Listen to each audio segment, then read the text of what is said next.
আটটা ম্যাচের মধ্যে চেন্নাই জিতেছে মাত্র দুটো, হেরেছে ছটা। 4 পয়েন্ট নিয়ে তালিকার একেবারে শেষ স্থানে রয়েছে চেন্নাই। মুম্বাইয়ের কাছে হারার পর চেন্নাই যদি প্লে অফে যেতে চায় তাহলে তাদের বাকি সবকটি ম্যাচ এখন জিততে হবে।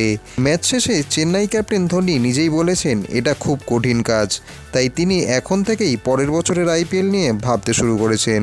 ম্যাচের পর ধোনি আবারও বলেন, সব ম্যাচ জেতার কথা এখন ভাবছি না, একটা একটা করে ম্যাচ খেলতে চাই।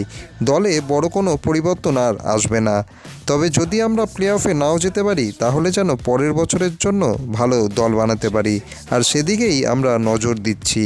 ধোনি মেনে নিয়েছেন 176 রান মোটেই যথেষ্ট ছিল না, তাছাড়া চেন্নাইয়ের বোলিংয়েও ঘাটতি ছিল।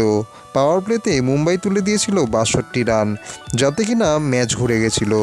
তবে আশার আলো একটাই, নবাগত আয়ুষ মাত্রে। ঋতুরাজের বদলে দলে এসে অভিষেক ম্যাচেই 15 বলে তিনি 32 রান করেন। ধোনি বলেন উনি ভালো খেলেছেন, আশা করি পরের ম্যাচেও ভালো খেলবেন। বন্ধুরা, কি মনে হয় চেন্নাই কি এবার আইপিএল প্লে অফে যেতে পারবে? কমেন্টে অবশ্যই নিজের মতামত জানান।